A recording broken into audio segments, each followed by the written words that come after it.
So, hi guys. Pupunta kami ngayon sa Ajman kasi may nakita siyang ad sa Facebook ata or TikTok ng mga kotse. So, titingin-tingin kami dun kasi nagbabalak siya na bumili ng kotse.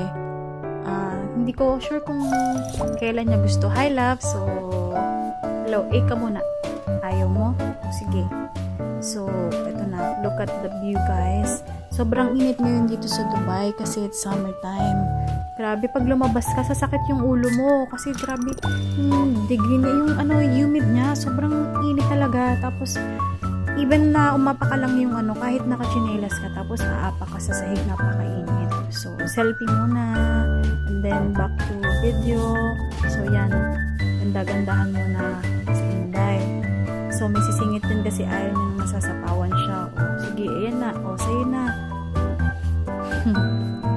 So, yan.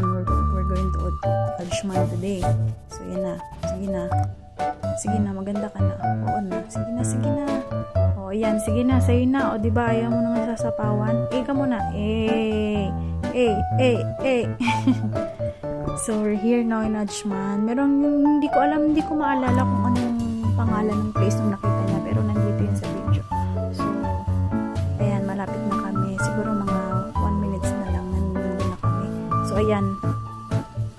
Wait, hindi ko masyadong matandaan kung ano. Rabi ata yung pangalan ng place na pupuntahan namin. So, pumunta kami doon, pero wala siyang nagustuhan. Wala siyang nagustuhan na kotse na gusto niya. So, we end up going to other place.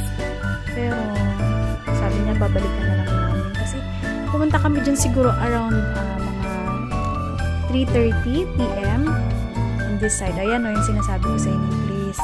So, pumasok kami sa loob. May nakausap kaming isang lalaki. Marami siyang offer.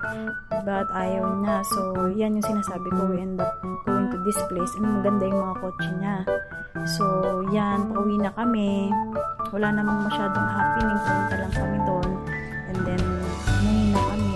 And then, nga pala guys, may nagbibenta dyan na si Kuya, lemonade, and Buderham kami yung binibenta niya. So, malaking cup na siya. Napaka-refreshing na kasi napaka-init sa labas. Ang sarap. Ang sarap ng niya. Maasim siya na matamis. And sobrang lamig niya. Wala kasi akong picture. Hindi ko siya nakuha ng picture. But, yeah. So, we're going home now. Look at guys, maliwanag pa din pero tingin ko 7:30 na yan. So,